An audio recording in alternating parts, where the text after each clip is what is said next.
Hello students, आपका अपने channel teach टैच UP में आप सभी स्टूडेंट्स का स्वागत है। अभ्यास प्रश्न 7.2 में आज हम प्रश्न देखेंगे। प्रश्न संख्या 3 दिया है 10 सेंटीमीटर ऊंची एक ऊर्ध्वाधर छड़ी की छाया 8 सेंटीमीटर लंबी बनती है। ठीक उसी समय एक मीनार की छाया 30 मीटर है, तो मीनार की ऊंचाई ज्ञात करनी है। तो चलिए आइए देखते हैं। सबसे पहले बेटा क्वेश्चन को समझेंगे। दिया है आपका, देखिए मान लीजिए ऊर्ध्वाधर छड़ी की लंबाई ये CE, ये आपके क्या है, एक छड़ी है। ऊर्ध्वाधर जो है ये क्या है, आपका छड़ी है जो जमीन पर 8 सेंटीमीटर, ये छड़ी यहाँ पे रखी गई है। इसकी परछाई कहाँ बन रही है, ये DC बन रही है। कितना, 8 सेंटीमीटर की छाया बनाती है। ये जो छड़ी है 8 सेंटीमीटर की छाया बना रही है। ठीक, मान लिया माना मीनार की ऊंचाई h है और ये मीनार है। जब इसकी छाया है, ये पूरी छाया, जाहिर सी बात है मीनार जब यहाँ खड़ा होगा तो इसकी छाया इधर बनेगी। तो ये मान लीजिए छाया की लंबाई कितनी है, 30 सेंटीमीटर। अब हमें मीनार की ऊंचाई पता नहीं है, तो मीनार की जो है माना मीनार की ऊंचाई क्या लिख दिया हमने, h। ठीक, अब देखते हैं। तो बेटा सबसे पहले क्वेश्चन को फिर से समझेंगे। क्वेश्चन देखो दिया क्या है, हमें निकालना था क्या, ये मीनार की ऊंचाई निकालनी है। ठीक, क्वेश्चन में क्या दिया था आपका, क्वेश्चन में दिया था 10 सेंटीमीटर ऊंची एक ऊर्ध्वाधर छड़ी की छाया 8 सेंटीमीटर लंबी बनती है। ठीक, और ठीक उसी समय एक मीनार की छाया 30 सेंटीमीटर है, तो मीनार की ऊंचाई को ज्ञात करना है। ठीक है, ये मीनार की ऊंचाई ज्ञात करनी है। तो सबसे पहले क्या है, तो हमने ये बता ही दिया, त्रिभुज ABD, मतलब ये त्रिभुज ये बन रहा है ABD, ये त्रिभुज पूरा, और त्रिभुज DEC, ये छोटा वाला त्रिभुज और ये पूरा त्रिभुज। इस त्रिभुज में देखेंगे क्या, कोण ABD बराबर कोण ECD।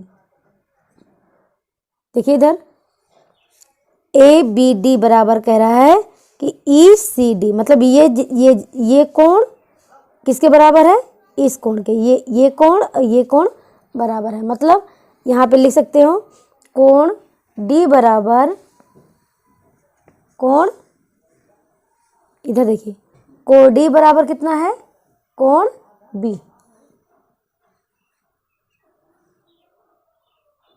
अब दोनों त्रिभुज में एक चीज ध्यान दीजिए, इस त्रिभुज में और इस त्रिभुज में ये कोण D दोनों में बराबर है, मतलब इसमें भी कोण D है और ये पूरे त्रिभुज में भी कोण D। तो कोण D बराबर कितना हो गया, कोण D के। ठीक है, आप देखेंगे प्रमेय, तो स्टार्टिंग प्रमेय लिखेंगे, तब समरूपता की A कसौटी द्वारा, पहला प्रमेय है।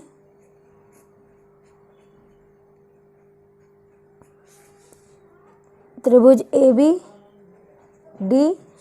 और ये त्रिभुज DEC, ये दोनों त्रिभुज क्या हो गए, समरूप हो गए। ये वाला त्रिभुज और ये छोटा वाला त्रिभुज क्या है, दोनों समरूप हैं। और जब समरूप हैं तो क्या लिख सकते हैं, देखो ध्यान से, AB अपान EC, मतलब ये वाले AB किसके बराबर है, EC के, तो AB अपान हो गया EC। ठीक, बराबर BD, ये BD अपान किसके हो जाएगा, ध्यान दीजिएगा, BD अपान CD। तो यहाँ पे लिखेंगे BD अपान CD, मतलब ये BD अपान हो जाएगा ये CD। ठीक, हमको निकालना क्या है बेटा, ये पूरी हाइट हमको निकालनी है। ठीक है, तो AB का मान कितना दिया है बेटा, यहाँ पे h रख देंगे। EC का मान कितना दिया है, ये दिया है 10, और BD का मान कितना दिया है, ये पूरा BD दिया है 30, और ये CD कितना दिया है 8। तो ये गुणा कर लेंगे, हम इधर कर ले रहे हैं, तो कितना हो जाएगा 8h, इसको गुणा किया हो 8h हो गया, इक्वल टू 30 गुणे 10, h बराबर 30 गुणे 10 बटे 8। 2 से 2 चौके 8, 2 पंचे 10, फिर 2 से करें 2, यहाँ हो जाएगा 15। जब इसको हम आगे सॉल्व करेंगे तो ये आपका आ जाएगा 37.5 सेंटीमीटर। यही आपका हो जाएगा आंसर। ठीक, अब नेक्स्ट क्वेश्चन देखते हैं बेटा। अब ये कंफ्यूज मत होइएगा, जब ये दोनों समरूप होंगे, मैंने आपको बताया है पहला प्रमेय जो पहली वीडियो है इसमें मैंने बताया जब दो त्रिभुज समरूप होते हैं तो उनकी जो है दोनों जो भुजाएं होती हैं एक दूसरे के जो है क्या होती है, समानुपाती होती है, उनके कोण जो है उनके संगत कोण के बराबर होता है। ठीक है, तो ये समरूपता में मैंने बताया हुआ है, उसी के अनुसार हमने इसको लगाया। अब इसका क्वेश्चन नंबर 4 देखते हैं बेटा। देखिए बेटा, क्वेश्चन नंबर 4 अपनी बुक्स में दिया है, एक समकोण त्रिभुज की भुजाएं ए बी और कर्ण सी है, कर्ण पर एक ऊंचाई x है, तो सिद्ध कीजिए A B equal to C X. ये प्रूफ करना है। ठीक है, तो चलिए आइए देखते हैं। देखिए बेटा, क्वेश्चन में आपका एक बार फिर देखिए, दिया है एक समकोण त्रिभुज की भुजाएं ए तथा बी और कर्ण सी है। ठीक है, और कर्ण पर एक ऊंचाई क्या है, x है, तो सिद्ध करना है ए बी बराबर, सिद्ध क्या करना है, ए बी बराबर सी एक्स। तो ये फिगर देख लीजिए जिसमें क्या दिया है, मान लीजिए ए सी ये बराबर हमने मान लिया बी, ठीक, और बी सी बराबर हमने मान लिया ये ए, और ये पूरा ए बी ये समझ लीजिए आपका कर्ण है, ये मान लिया आपका सी। कर्ण पर से एक ऊंचाई क्या है दिया है एक्स, ये पूरी दे दी गई मान लीजिए एक्स। तो चलिए ये देखते हैं इस क्वेश्चन को। तो आप इसमें देख रहे हो त्रिभुज कौन कौन सा बन रहा है, त्रिभुज ए बी सी एक त्रिभुज बन रहा है, ठीक, और कौन सा बन रहा है, बी सी डी, ये दो त्रिभुज बन रहा है। तो इन दोनों त्रिभुज हम लेंगे क्या, त्रिभुज ए बी सी तथा त्रिभुज बी सी डी में।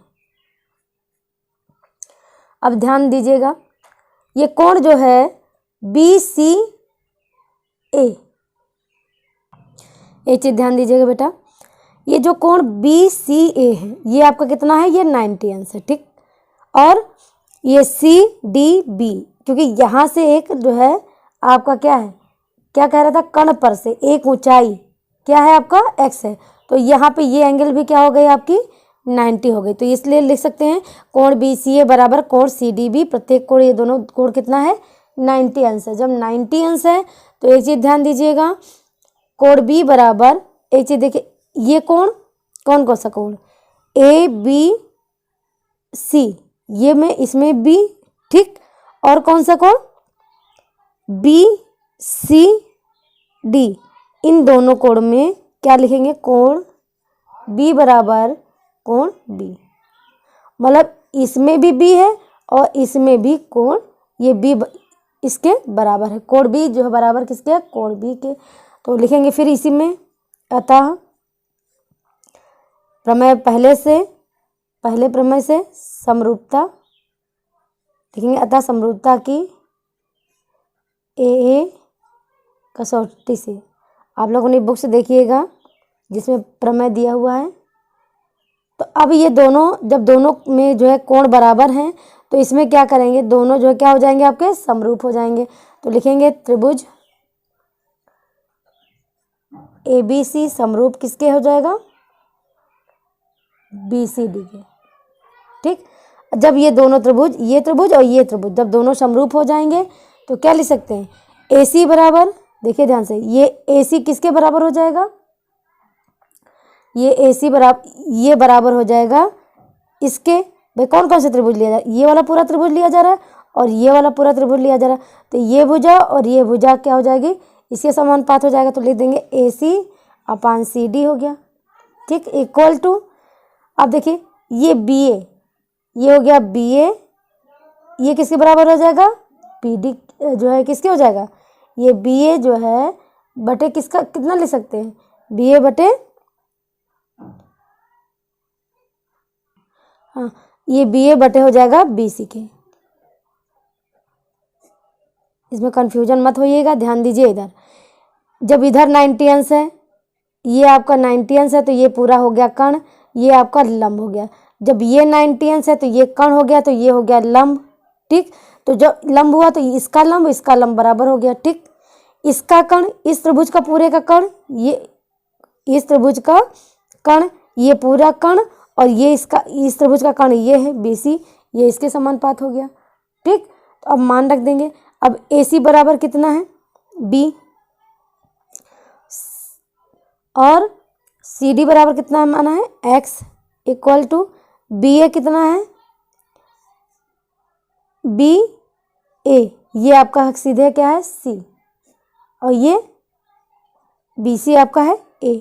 हमें निकालना क्या है, हमें प्रूफ क्या करना है, AB इक्वल टू, इसको हम प्रूफ कर दें, इधर देखिए तो ये गुणा कर दिया तो ये हो जाएगा AB इक्वल टू CX।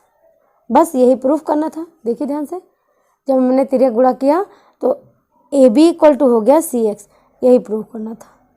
है इसमें कुछ भी नहीं, थोड़ा सा समझना है बस। ठीक है, और ये ध्यान रखिएगा कि ये जो है क्वेश्चन चल रहा है हमको समरूप पे चलना है। तो इस जब समरूप की बात होगी तो दो त्रिभुजों की बात होगी, और दो त्रिभुजों के इसमें समरूप होने के लिए क्या शर्त दिया था, मैंने बताया था। इसमें मतलब कोण बराबर होंगे, मतलब उनके संगत कोण, जब दो त्रिभुज दिए होंगे तो उनके संगत कोण बराबर होंगे, और उनकी जो संगत भुजाएं होंगी वो क्या हो जाएंगी, समानुपाती होंगी। ठीक है, तो हमको जब कोई भी क्वेश्चन जब आएगा, तो जब समरूप में क्वेश्चन जब आएगा तो हमको वही चीज़ करना है, दोनों त्रिभुज की जब भुजाएं हमको देखनी होगी और उसकी समानुपाती देखना होगा। ठीक, अब हम नेक्स्ट क्वेश्चन देखते हैं, क्वेश्चन नंबर 5।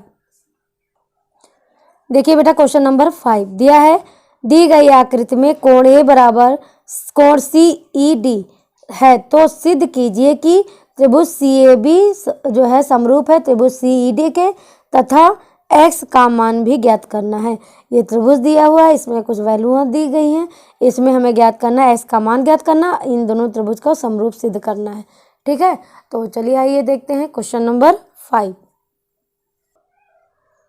बेटा क्वेश्चन नंबर 5 में दिया है क्या है, कोण A बराबर दिया है कोण CED, मतलब ये वाला कोण, ये कोण A बराबर दिया है आपका, ये वाला कोण दे दिया गया है। ठीक, ये आप देख रहे हो, ये आपकी एक लाइन, ये आपका हो जाएगा आपका 90 अंश। अब हमें ये इसमें क्वेश्चन में क्या दिया था, x का मान निकालना है। तो इसको निकालने के लिए क्या करेंगे, सबसे पहले ये इधर ध्यान दीजिएगा, ये आपका 90 अंश है, तो 90 अंश के सामने भुजा हो गई कितनी, ये आपके हो गई कर्ण का स्क्वायर, और ये हो जाएगी इधर कोण के सामने की भुजा, ये हो गई लंब। तो हम क्या लिखेंगे बेटा, EC स्क्वायर। देखिए ध्यान से, EC आपका क्या है, कर्ण है, तो हम पहले सबसे पहले लिख देंगे कर्ण का स्क्वायर बराबर, आप चाहे लंब पहले लिखिए चाहे आधा लिखिए, लंब का स्क्वायर प्लस आधार का स्क्वायर। ठीक, कर्ण कितना है EC स्क्वायर, इक्वल टू लंब कितना है DC स्क्वायर, प्लस आधार कितना है DE स्क्वायर। EC स्क्वायर मतलब EC स्क्वायर का मान कितना दिया है 10, तो यहाँ पे लिख देंगे 10 square, equal to DC square दिया है कितना 8 स्क्वायर, प्लस ये DE क्या है आपका, मान लिया x स्क्वायर, तो हम 75 कर लेंगे, तो ये हो जाएगा 10 दहम 100, equal to 8 × 64 plus x square, तो 100, ये 64 इधर ले आएंगे, -64 इक्वल टू हो गया x स्क्वायर। ठीक, 100 में से जब 64 घटाएंगे तो कितना बचा, आपका हो गया बेटा 36 इक्वल टू हो गया x स्क्वायर, और इसको इस तरह लिख सकते x स्क्वायर इक्वल टू 36, तो x बराबर हो जाएगा √36, और √36 का वर्गमूल कितना हो जाएगा 6, तो x बराबर हो जाएगा 6 सेंटीमीटर। ठीक, ये आपका निकल गया। अब हमें क्या प्रूव करना था, चूंकि यहाँ पे लिखेंगे चूंकि त्रिभुज ABC तथा त्रिभुज ABC, यहाँ कन्फ्यूजन है, ABC तथा त्रिभुज DEC में क्या है, देखिए इसके पहले जो हमने प्रूव किया था AB equal to CX, same उसी तरह है नीचे। देखिए ध्यान से, इसमें हमारा त्रिभुज क्या है ABC है, ये आपका इसमें ये 90 अंश है। ठीक, और इसमें क्या है, ध्यान दीजिएगा, इसमें क्या है बेटा, इसमें आपका EDC, ये आपका 90 अंश है। ठीक, ध्यान दीजिएगा, इस पूरे कोण में, इधर ध्यान दीजिए, ये नहीं है, ये है। इस पूरे कोण में क्या कह सकते हो, कोण C बराबर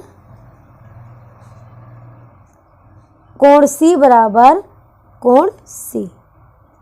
मतलब इन दोनों ABC में ये जो C है और EDC में ये दोनों कोण बराबर हैं। मतलब दोनों में C जो है बराबर किसके है, C के हो गया। जब दोनों बराबर हैं तब क्या करें, लिखेंगे यह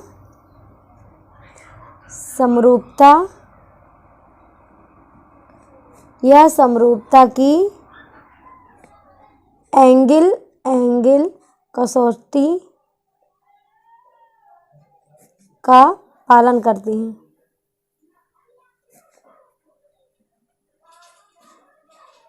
इसलिए त्रिभुज CAB बराबर, ये त्रिभुज CAB जो है समरूप होंगे किसके, त्रिभुज CED के।